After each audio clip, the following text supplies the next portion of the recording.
Hi everyone, welcome back to the channel. Good to have you. Thanks for joining us again and watching the video. Today we're talking about interdimensional beings versus intergalactic beings.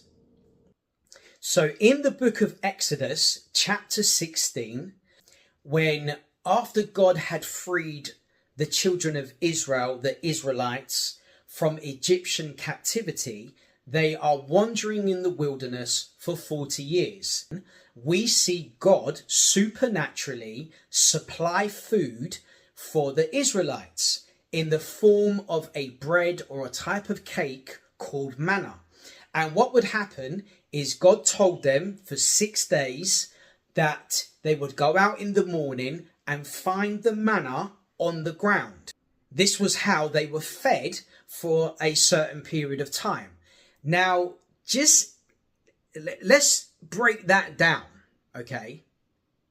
So something that did not exist materializes in this dimension, into planet Earth, that becomes physical to the extent that people can handle it, pick it up, eat it, and it would be sustenance to them in terms of food.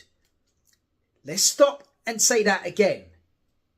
Something that did not exist in this dimension would supernaturally materialize every morning for the Israelites to be able to handle and touch and taste and eat, okay?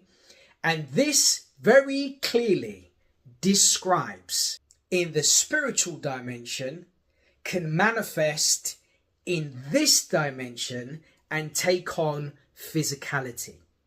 And this is where we have not understood the power of the supernatural and the spiritual realm, which has the ability to be the metaphysical coming into the physical, okay? This ability is also seen from those spirit entities as they affect the physical realm from the metaphysical. Let me give you an example. When Moses went into Pharaoh and said to Pharaoh, "Let my people go," which most people are familiar with, one of the signs that God gave Moses to do in front of Pharaoh was to take his staff and throw it down before Pharaoh, which then became a snake, a living, breathing snake. So he took something that was inanimate and he threw it and it became alive, okay? Now we can say, well, hold on a minute. Well, that's something that God gave to Moses to do, but how do we know that the dark side of the spirit entities that do not work for God had the same power? We know this to be true because when Pharaoh called what is termed as magicians in the Bible, also known as his wise men, they were able to replicate exactly the same ability. Moses throws his staff down, it becomes a snake. The magicians, the wise men, throw their staff down, it becomes a snake. But Moses' snake eats the other snakes. But why or how can I justify that this comes from somebody else other than God? Well, number one, God is not against himself. So where did they get the ability from? Moses got his ability from God. Where did these wise men, these counselors of Pharaoh, where did they get their ability? Now again, when you study, when you look up what is meant by the term magicians in the Old Testament, it is in reference to people that are in contact with spirit beings to be empowered, okay? And that there is the truth. Why would God empower the people that were Pharaoh's advisors to do exactly the same as what he had empowered Moses to do? And to make this clear cut And to show that this was not of God, Moses' snake ate their snakes. And then Moses picked the snake up and it became a rod again. And this is where we see the demonic realm and the spirit entities that do not work for God.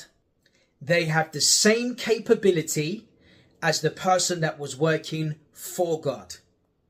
And you see that there is a battle between the two, because all of a sudden you had a group of snakes, and yet Moses' snake ate the Egyptian snakes. So it shows very clearly the power of spirit entities that do not work for God, and those that are working with God, and the ability that God gives them to do. Okay. And so what you have here, you have the metaphysical touching the physical. You have a non-physical reality empowering the physical and being able to manipulate it, to transform it, transmorph it into whatever it decides that it can do. Now, I am gonna, as I said a bit previously, I'm gonna do a deep dive into this and really show this, which will explain a lot of the manifestations that we see of UFOs and aliens, because of the ability that they have to touch the physical realm, even though they are not physical. And my final example around this is in Luke chapter 4, where you have Jesus being tempted by Satan himself. Satan says to Jesus, if you are the Messiah, if you are the Son of God, turn these stones into bread, because Jesus had been fasting, and he's fasting up to 40 days and obviously was hungry. So again, you see the demonic realm saying to Jesus, use the spiritual, supernatural ability that we possess, being able to transmorph something into something completely different. Okay. And Jesus doesn't, well, Jesus says that he wouldn't do it because he wasn't about to bow to the dictates of Satan. But nevertheless, it was a capability. And so this is where we clearly see this ability at work. Finally, let me sum this session up like this. In 2 Corinthians chapter 11, verse 14.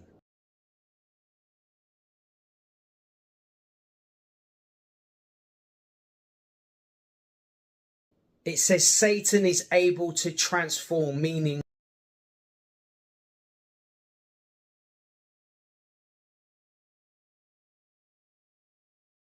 he's one form, being able to completely transform, transmute into a completely different being, a completely different species, if I can say it like that. And it says that he comes as he transforms himself into an angel of light. One of the meanings of that word angel is messenger.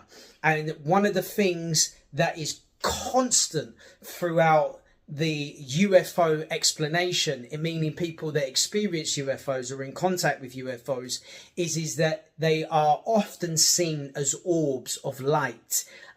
Many UFOs appear just as orbs or different shapes full of light. And here we have a scripture that says that Satan and his kingdom can transform himself into a messenger of light. How many people and their stories have I heard about that talk about the messages that they receive from aliens, either in the UFO or as UFOs approach, the messages that they get. And here in the Bible, we have it very clear that Satan can transform into this messenger, into this herald, to this person, into different forms and shapes, and be able to deliver messages to those who they interact with. And again, to me, and yes, my worldview is a biblical worldview, as you know. And again, to me, this is clear. It is descriptive, that was written thousands of years ago, that is explaining and describing and showing us what is going on today.